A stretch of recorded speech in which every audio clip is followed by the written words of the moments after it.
नमस्कार दोस्तों। UPSC prelims 300 की सीरीज़ में आपका स्वागत है।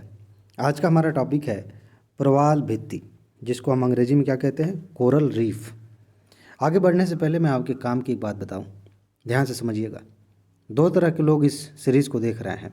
एक वो हैं जो सिर्फ उतना ही समझते हैं जितना कि स्क्रीन पर या पीडीएफ नोट में लिखा हुआ है, और दूसरे लोग वो हैं जो उन चीज़ों को भी गंभीरता से लेते हैं जहां मैं इशारे करता हूं, जो मैं बताता हूं कि इस तरह से भी यूपीएससी प्रश्न पूछती है। और आज का जो टॉपिक है ना, इसमें भी मैं ऐसी बातें करूंगा, इसके पहले भी की है और आगे भी करूंगा। मैं आपसे उम्मीद करता हूं कि आप इस लेवल पे पहुंचें कि आप उन चीज़ों को भी समझें जिसको कहते हैं ना बिटवीन द लाइन। ये शब्द आपने सुना होगा। बिटवीन द लाइन कहने का मतलब ये है कि जो चीज़ें लिखी है ना, उनके पीछे भी कुछ ऐसा है जो लिखा तो नहीं है लेकिन है बड़ा इम्पॉर्टेंट। यूपीएससी ऐसी जगहों से प्रश्न खूब पूछती है, ध्यान रखिएगा।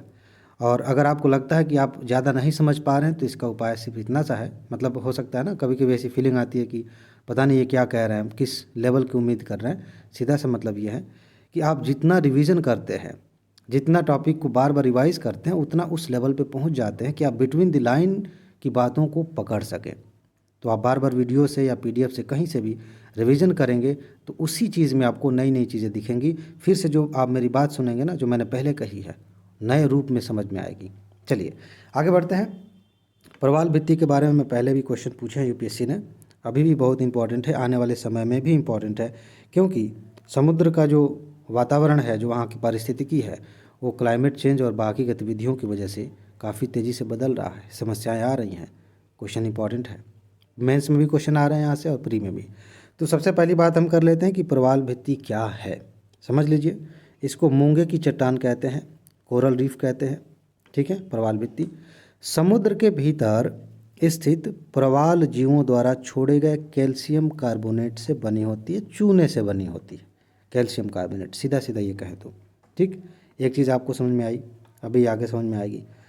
जो प्रवाल है, कठोर संरचना वाले चूना प्रधान जीव, जिसको सिंपली आप कह लीजिए पॉलिप्स, चूना प्रधान जीव। ये जो पॉलिप्स होते हैं ये कठोर संरचना वाले होते हैं। और ध्यान दीजिए, इन प्रवालों की कठोर सतह के अंदर सहजीवी संबंध से रंगीन शैवाल, जिसको कहते हैं ज़ूज़ैंथिली, पाए जाते हैं। जैसे मान लीजिए कि ये एक जीव है, ठीक है, ये पॉलिप है ये वाला, और इसी पे शैवाल उगाया है रंगीन। ये क्या है ना, इसकी दरारों में होते हुए इसके अंदर तक इसने जड़ अपनी घुसा ली है और ये सहजीवी संबंध बना लिया। इसका मतलब यह है कि ये जो जीव है, यहाँ नीचे देख रहे हैं कोरल, और इसके अंदर शैवाल की जड़ें हैं, उसका मतलब अंदर घुसा हुआ है शैवाल। इसको ये नीचे वाला जीव पोषक तत्व प्रदान करता है, और ये जो शैवाल है सूरज की रोशनी से, आप समझ रहे हैं ना, खाना बना के इसको प्रोवाइड कराता है। यानी ये दोनों एक दूसरे के जीवित रहने के लिए ज़रूरी हैं। समझ रहे हैं ना, सिंपल है। तो ये सहजीवी संबंध बना के रहते हैं। अब देखिए, प्रवाल भित्तियाँ 3 तरह की होती हैं, थोड़ा सा समझ लीजिए, यहाँ से क्वेश्चन आ सकता है। मेंस में यहाँ से क्वेश्चन आते हैं, जीएस के पेपर में, और आपका ऑप्शनल ज्योग्राफी है तब तो आता ही है। ठीक, 3 तरह की होती हैं।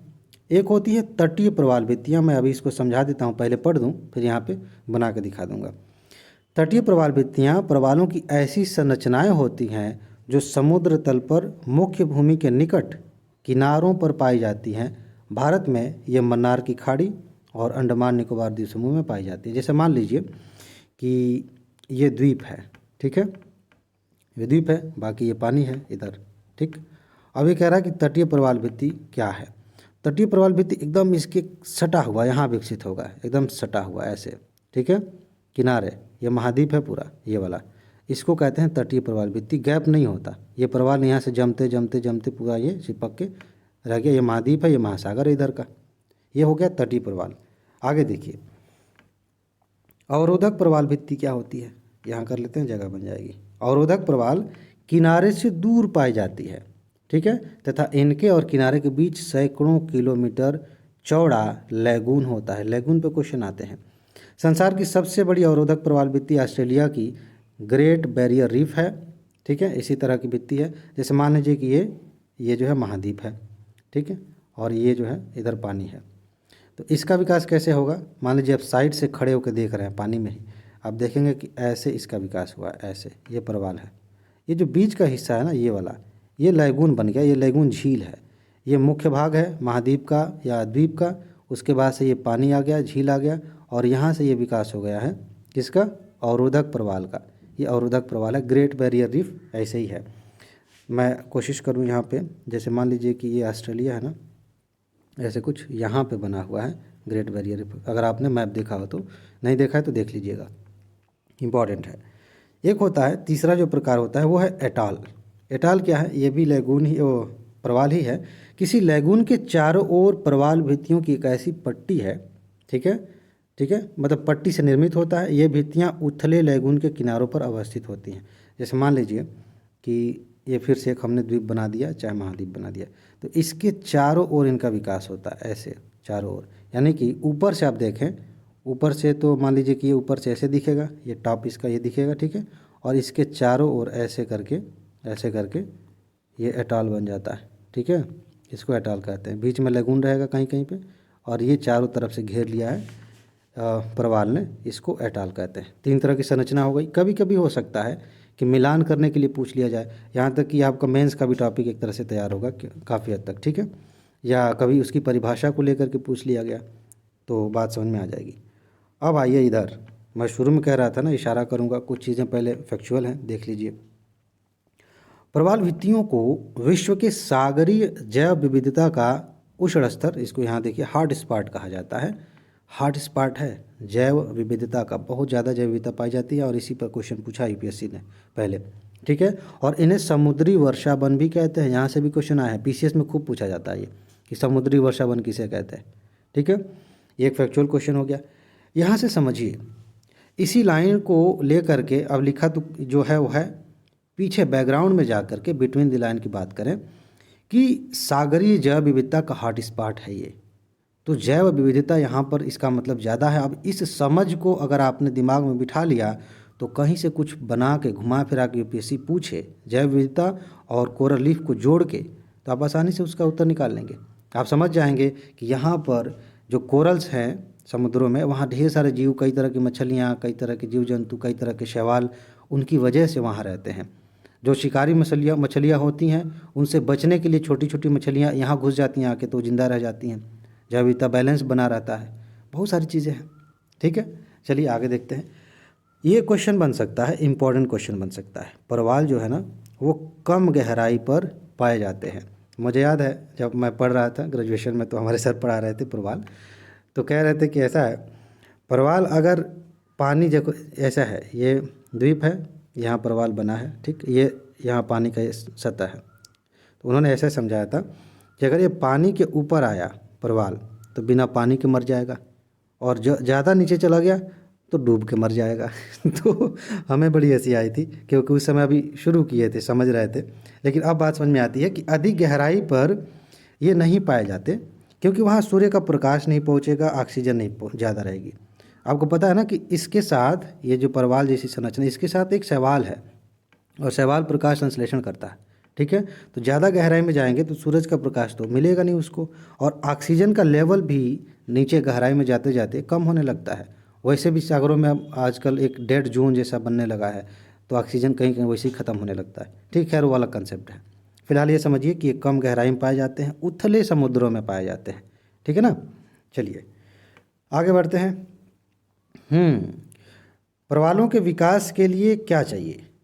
स्वच्छ और अवसाद रहित जल, ऐसा जल जिसमें अवसाद ना हो, बहुत सारे कण धूल ये सब चीज़ें ना हो, स्वच्छ होना चाहिए, ज़रूरी है, क्योंकि अवसादों के कारण प्रवालों का मुख बंद हो जाता है और वो मर जाते हैं, ठीक है।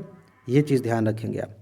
आगे, प्रवाल भित्तियों का निर्माण कोरल पॉलिप्स नामक जीवों के कैल्शियम कार्बोनेट से निर्मित अस्थि पंजरों के अलावा, ध्यान दीजिएगा, इंपॉर्टेंट है, प्रवाल भित्तियों का निर्माण कोरल पॉलिप्स नामक जीवों के कैल्शियम कार्बोनेट से बने हुए अस्थि पंजरों के अलावा कार्बोनेट तलछट से भी होता है, जो इन जीवों के ऊपर हजारों वर्षों से जमा होता है। कहने का मतलब यह है कि एक तो हमने सिंपली देखा कि प्रवाल कैसे बनता है, एक ये होता है कि यहाँ प्रवाल था, ये मर गया किसी वजह से, अब इसके ऊपर फिर प्रवाल बनेंगे, फिर ये मर जाएंगे, फिर इसके ऊपर फिर प्रवाल, फिर मर गया, ऐसे करते करते भी प्रवाल भित्ति बन जाती है। वैसे प्रवाल भित्ति का मतलब ही है, भित्ति समझ रहे हैं, हमारे यहाँ जैसे जो भोजपुरी बेल्ट है उधर भित्ति का मतलब होता है दीवार, ठीक है, दीवार। तो प्रवाल से दीवार जैसी संरचना बन जाती है, प्रवाल भित्ति हो जाती है, ठीक है। खैर, तो ये ऐसे बन गया क्योंकि सिर्फ एक से नहीं बना, मरने के बाद भी इसका अस्थिपंजर वहीं पे रहा, ठीक है, इसका अवशेष वहीं पे रहा, इसके ऊपर बनते गए बनते गए बनते ऐसे ऐसे बन गया, ठीक है। चलिए आगे बढ़ते हैं। विश्व के सर्वाधिक प्रवाल हिंद प्रशांत क्षेत्र में पाए जाते हैं। एक आपसे सेंटेंस पूछा जा सकता है, यूपीएससी पूछ सकती है कि जैसे मान लीजिए कह दिया कि सबसे ज़्यादा प्रवाल जो है अटलांटिक महासागर में पाए जाते हैं। ऐसा नहीं है, हिंद प्रशांत क्षेत्र में सबसे ज़्यादा पाए जाते हैं। यहाँ मैंने कई बार बताया कि मैं मोबाइल पर रिकॉर्ड कर रहा हूँ तो उंगली से मुझे बनाना पड़ता है स्क्रीन पे। मान लीजिए कि भारत है, ठीक है, चलिए ऐसे करके, और यहाँ पे ये दक्षिण पूर्व एशिया हो गया, इधर ऑस्ट्रेलिया हो गया, ठीक है। तो ये हिंद महासागर का एरिया है और ये प्रशांत महासागर का एरिया है। समझ पा रहे हैं, भारत है। तो इस जोन को हम कहते हैं हिंद प्रशांत जोन। इस पे मैंने बात किया है मेंस में। इधर क्या देखेंगे आप, बहुत सारे द्वीप हैं, तो छिछला समुद्र यहाँ ज़्यादा पाया जाता है, उनके लिए अनुकूल परिस्थितियाँ भी इधर हैं, तो यहाँ पे सबसे ज़्यादा प्रवाल पाए जाते हैं, ठीक है। अच्छा, एक और चीज़ देखिए, भूमध्य रेखा से 30 डिग्री तक के क्षेत्र में पाए जाते हैं। मतलब ये है कि यह है पृथ्वी, यह है भूमध्य रेखा 0 डिग्री, तो 30 डिग्री उत्तर और 30 डिग्री दक्षिण के बीच में ये ज़्यादा पाए जाते हैं। बहुत अधिक ठंडे प्रदेशों में नहीं पाए जाते। हालांकि अब कुछ रिसर्च हो रही है कि ग्लोबल वार्मिंग के कारण धीरे धीरे इनका विस्थापन उत्तर या दक्षिण की ओर हो रहा है, लेकिन फ़िलहाल के हिसाब से जो तथ्य हैं, क्वेश्चन पूछा जाए और उसमें ये सेंटेंस हो कि ये पृथ्वी के किसी भी हिस्से में पाए जाते हैं तो गलत होगा, ठीक है। यहाँ पे 30 डिग्री उत्तर दक्षिण के आसपास ऐसा कोई सेंटेंस है तो सही करिएगा, ठीक है। चलिए, लगभग 25% समुद्री जीव इन्हीं कोरल रीफ पर निर्भर हैं। वही जैव विविधता वाली बात हो रही थी, ठीक है। लगभग 25% जो समुद्री जीव है ना, इन्हीं पर निर्भर है। हालांकि इनकी आप देखें परसेंटेज में निकालें तो मेरे ख्याल से 1% के आसपास इनकी आबादी होती है पूरे समुद्री पारिस्थितिकी में, लेकिन ये एक तरह से जैव विविधता के लिए बहुत ज़्यादा इम्पॉर्टेंट है, ठीक। अब देखिए बिटवीन द लाइन, ये मैंने नोट पहले प्रोवाइड करा दिया है, तो इसलिए मैंने लिख दिया कि कॉमन सेंस से इसको समझना है, और वीडियो में बात बताई गई है जो कि अभी मैं बताने वाला हूँ।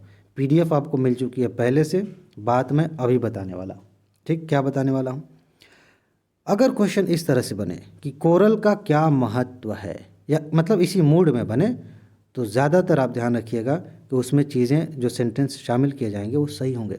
जैसे मान लीजिए कहे कि इससे जो है औषधि निर्माण हो सकता है, ठीक है, इससे पोषक तत्व मिल सकते हैं और सारे जैव विविधता के लिए महत्वपूर्ण है, तो ये आप अपने कॉमन सेंस का इस्तेमाल करते हुए इसका जवाब देंगे।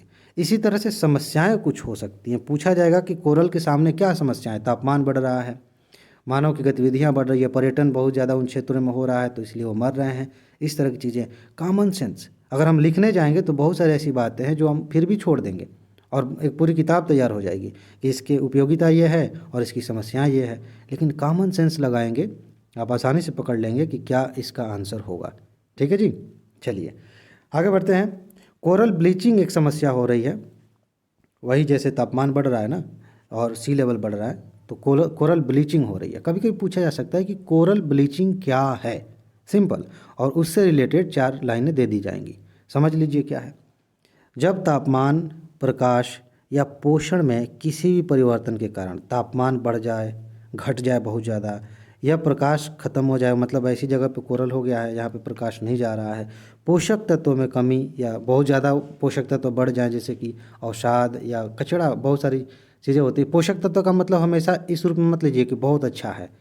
जैसे एक एग्जांपल मैं दूं, आपने वो पढ़ा होगा, क्या कहते हैं, तालाब में बहुत सारे शैवाल बढ़ने लगते हैं बड़ी तेज़ी से, इसका नाम सुपोषण आपने पढ़ा होगा। तो सुपोषण क्या होता है कि तालाब में बहुत सारे पोषक तत्व आ जाते हैं, उसकी वजह से शैवाल बढ़ने लगते हैं, ऑक्सीजन की मात्रा कम होने लगती है। तो इसका मतलब ये नहीं है कि पोषक तत्व बड़े अच्छे अच्छे आए हैं। बगल में एक शहर था, शहर की नाली आ रही है, नाली में कचरा है, उसमें पोषक तत्व है, ठीक है। तो हमेशा पर्यावरण के टॉपिक में पोषक तत्व का मतलब हमेशा साफ़ सुथरी चीज़ नहीं होती।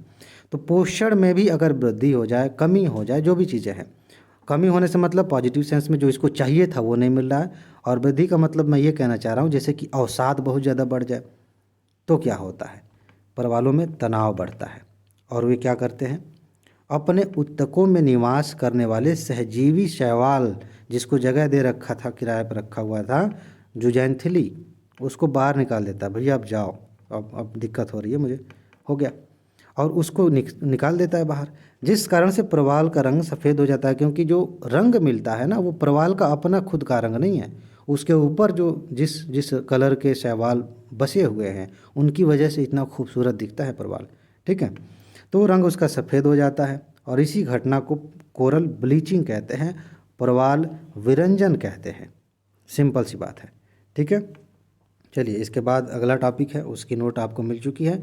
अगर आपके पास नोट नहीं है तो वीडियो के डिस्क्रिप्शन में आप जाएंगे तो एक दूसरे वीडियो का लिंक मिलेगा, या फिर प्ले लिस्ट में जाएंगे तो वीडियो मिल जाएगी, इसमें लिखा है कि अब पीडीएफ मिलेगी, उसमें बताया जाएगा कि पीडीएफ कैसे मिलेगी आपको। ठीक है, लेकिन सबसे ज़्यादा इंपॉर्टेंट बात बताओ आपको पता है, मस्त रहिए, खुश रहिए, मुस्कुराते रहिए, तैयारी और ज़्यादा आसान हो जाएगी। ठीक है जी, आगे मिलते हैं, नमस्कार।